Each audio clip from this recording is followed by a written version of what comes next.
meron siyang power na makapahamak ng ibang tao. So, ibig sabihin na itong person na to ay maraming may balak na talagang tanggalin siya or mawala siya or matanggalan siya ng power. Nagagawin siya in public dahil against nga sa kanya at sa tingin nila ay hindi siya yung tamang leader para sa maraming tao.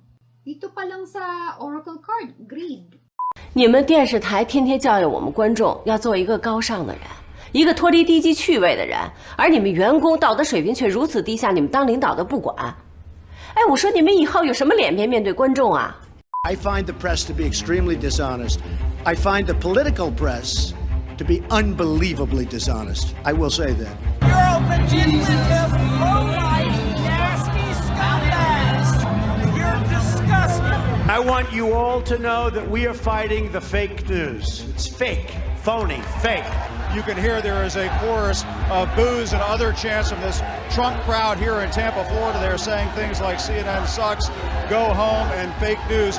I was actually assaulted at a vigil that we were invited to be at. We get approached by all sorts of people while we're out there. Typically don't pay much attention to it, and this gentleman just took it a little farther and decided to give me a little tap on the chin. The most worrisome episode that we had in the last 18 months, if you recall, was when several of our windows were shot out here at the ᴁᵈᵱ building. Ultimately, I think the police concluded that it was connected to a series of vandalisms in the area where other windows had been shot out. But it did allow us to kind of take a really hard look at our security. Newsrooms like ours at the ᴁᵈᵱ have stepped that up even further since the really terrible shooting that took place at the ᴁᵈᵱ in Maryland a few months back. Those have been really kind of stark reminders that we have to take safety and security really, really seriously. You'll see it, especially when it gets to political stories. You see a lot of backlash, you see a lot of anger, and a lot of the times it is directed at the media, and that's just something we have to deal with every day. Been at this a long time. My gracious, I remember,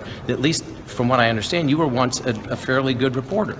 And you actually did your homework, and you actually knew things like this and didn't just bait people with tabloid type questions. I mean, what's become of your career is kind of embarrassing. I don't know if you ever get tired of asking silly questions.